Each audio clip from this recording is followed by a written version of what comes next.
Matty Johns, good afternoon. And it's a joy, boys, to just sit and listen to you blokes wax lyrical. You got to Heard get Jamal Fogarty on before. Geez, Fogarty's a good bloke. Isn't he? Champion. Yeah. I tell you, Let's get him on the show. Yep. I want to see him. I want to see him in a tank top. Yeah, he said he will. He said he definitely will, but it's got to be fishnet and it's got to be your thoughts. Fisto. Matthew, we just had Morgs on, Jeffrey Morgan. I suggest your people talk to his people about getting him on the podcast, because he was telling us some exotic stuff off air that I know that you could suck out that from him. Yeah, beautiful. So, in relation to what's he? Was that true crime? Yeah, yes. True crime. It was, I played footy against him as a kid, and he. Well, sure, you tell the story. So, bank robber. He grew up in and we can share the podcast with you, but you'll get the gist, and you get a lot more time you'll be able to have on your podcast. But it is a fascinating tale, Brian. Isn't it? One of the best True Crime Tuesdays we've had. Redfern boy got into armed robbery and was just talking about how he's turned his life around now, but he was telling us how he would train like he was playing rugby league, because he played for the South as a kid, but he would train as a rugby league player, but put all that into bank robbery. So how much cash is he going to take? Yeah. He'd weigh that. He'd have it in his bag, so he'd be running around the area of where that may be, where's the little shortcuts, and everything he's done in life, good or bad, has been attention to detail. But anyway, fascinating chat. The old bank robbers. I had a bank robber in our family too. Yes. Oh, that's right. Yes, yeah. Trish. Yeah, she just robs me of my pride every day. You know what happened today? Because, we're feeling good, Fletch. We're feeling real good. We've gone to Lighthouse. They're giving us all this stuff to get over our injuries. Guys, I woke up this morning and I was on the bit, and I made the announcement to the whole family. I said, today, this afternoon, I'm going to go for my first run in 15 years. Oh. Right? So, mate, there was more excitement at my end.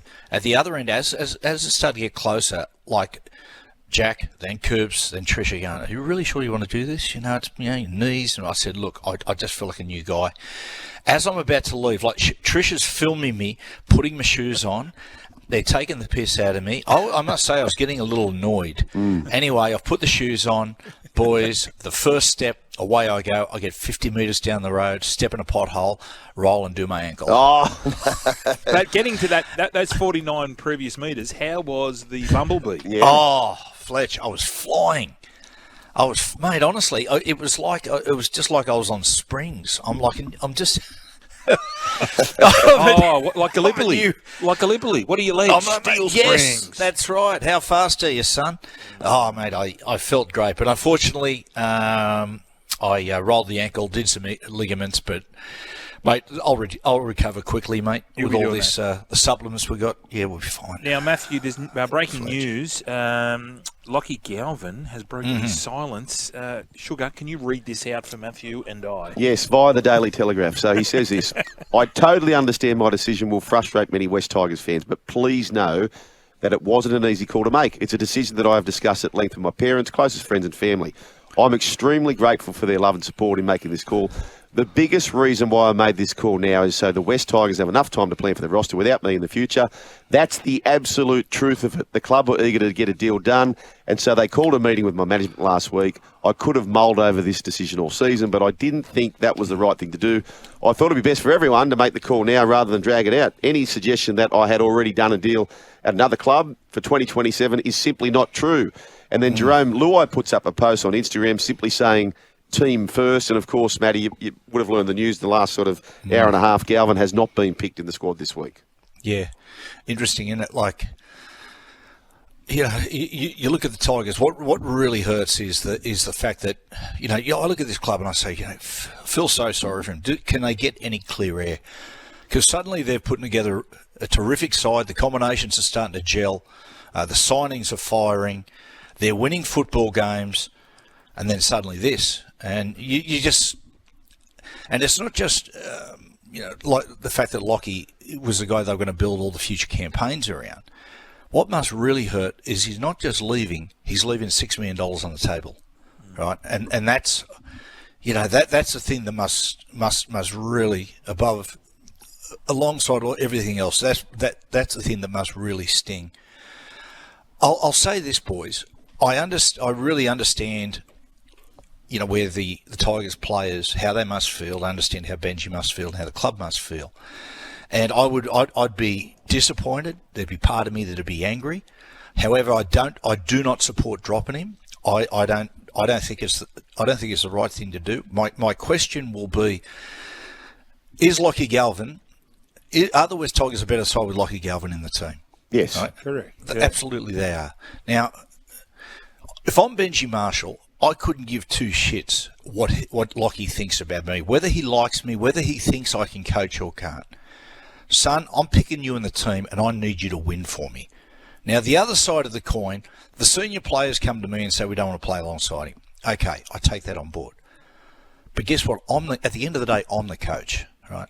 And if I make the decision that the side is better with Lockie in the team, then I pick him. Because Benji's coaching future is going to be decided what happens between now and October. So in my opinion, he's got to pick the best side. Now, I understand Lockie's... Look, I don't think Lockie will be there next year. Almost certainly won't be. He's signed to the end of 2026, yeah.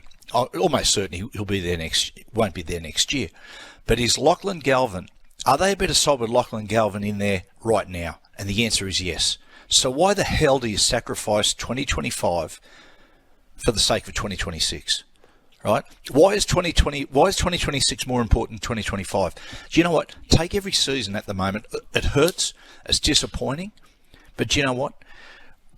Just channel everything towards playing finals football the end of this year, and whatever happens after that, wherever he goes, you know what?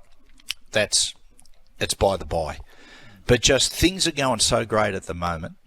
Take it on board and everything, but don't drop. I do not agree with dropping him to reserve grade.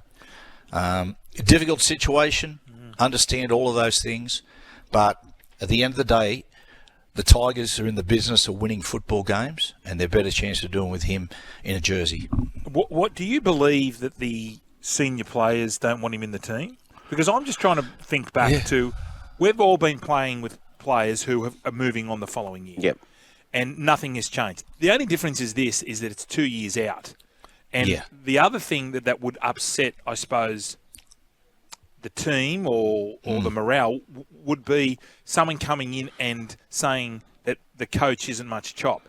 Lachlan never says this. Lachlan Galvin doesn't mention this. So I don't know how true that statement is. But boys, just on this, right? Sorry to interrupt, Fletch, and he has been named in reserve grade, by the way, which I said at the top of the show, Matty. He's 19. So if you're not going to pick him this week, just give everyone the break. Just give him the week off and just say, look. See, here's the thing, Sugar. Yeah. I think if you want the best for your season, and you want this sort of, if you want all this not to become a distraction for your side, pick him this week, right? He's going to run on the field Monday. He's going to cop some boos off the Tigers fans. But before he runs out there, you say, listen, you've released your statement and all that. They're not going to be interested in that bullshit, right? They're going to read the fine print. Actions speak louder than words. You're not going to win them all back, right? You're not going to get all the respect back. But if you get out there today and you just bust a gut and get everything you got, you're going to earn some respect back, right? Yeah. And then everyone will sort of get, and we can start to move forward. It doesn't help dropping him. Like, it's almost the pressure's going to build the more he's out of this first grade NRL side until he comes back in. So I think he had to. I would have played him this weekend. I don't think it's a favour dodging him from the boos on Monday. I think it'd get everything out of the way quicker. Okay, just on this, right, boys. So this is where we now have to hear from. We have to hear from Luai and also Appy Coruscant. Yes, they're saying Benji. But yes, and they're saying team first, and I get that, right? So something else must have happened because, you know what? Appy Coruscant and Jerome Luai did exactly what he did. Yeah. Exactly what he did. So do you feel there might be something... There has to be something else. ...internal that they're sort of smothering?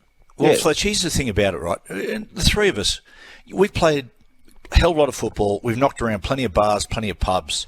We've got a good read on people. We had Lachlan Galvin coming in the show last year.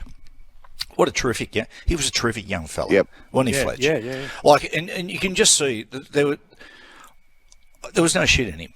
Like, he was, as you'd appear, he came in, he amazed me. He was 18, but he looked more like 15. I'm not talking about size and stature, just, his demeanour and, the baby face and everything. But I just don't see, I don't see anything in Lachlan that would come out of his mouth that would offend senior players so much as to go to bench and say we don't play.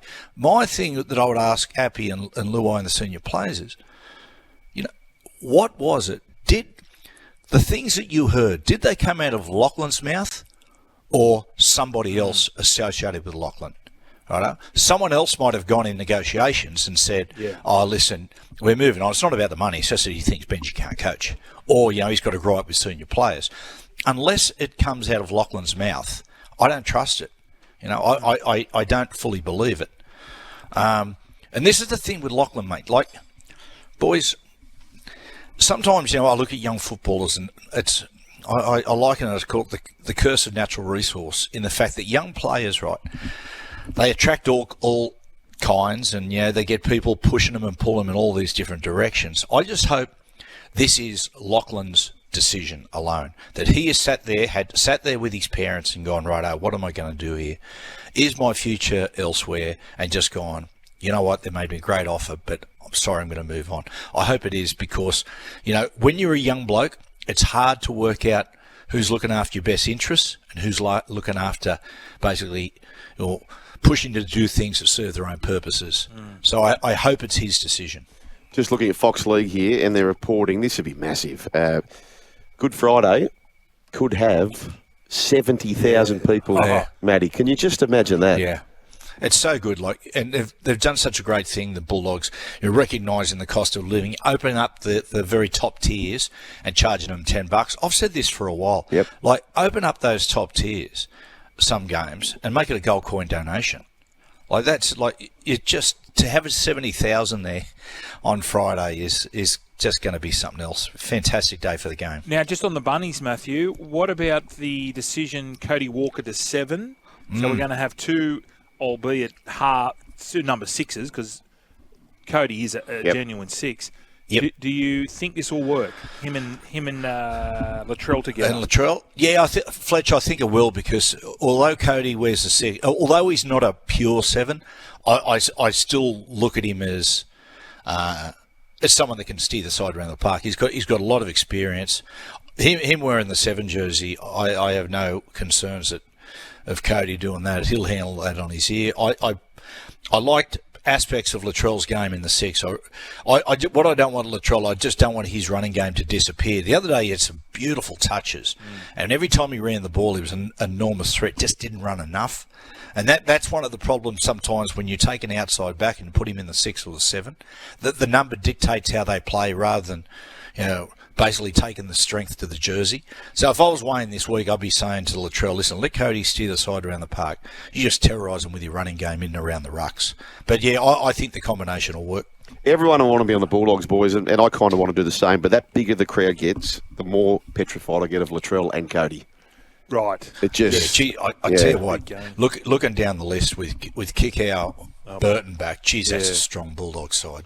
They did so well without them. Them slotting back in. It's just... And this is the thing. I mean, just back on Galvin for a second about where he's going to lob.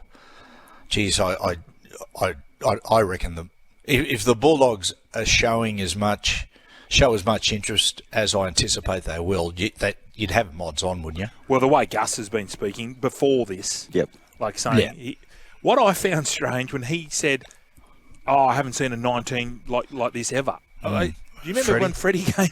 Freddie as a 16-year-old. Oh, he's a funny kid. I was just writing an article this week on Galvin, and just thinking about him as a footballer, boys. He's an unusual player. He's not a 7, right? But he's not really a pure 6 either.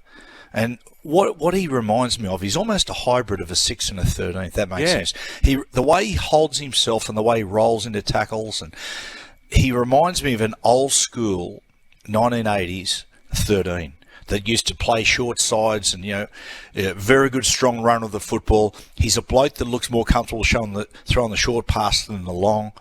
Well, I thought, Matty, it's funny you say that, because I was thinking, and he's not there yet, but I was thinking he looks like Wally Lewis. Yeah. The way Wally played. You know how Wally wasn't a like he wasn't your genuine ball player. He just was a footballer, and he happened to be there. He could just show it through. It didn't look crisp. I totally agree with you, Fletch. And the thing that makes him different to a lot of young guys coming through is that when young guys hit, there's usually one thing in their game that really stands out. Like when Benji came in, it was his step. When Freddie came in, it was his step. When Ricky came across from rugby, it was his kick. When Nathan hit, it was his poise. Mate, Lachlan's he's a Swiss Army knife. Yeah. He's got a little bit of everything, right? Yeah. And for him, I can see at the moment is trying to pull all those things together.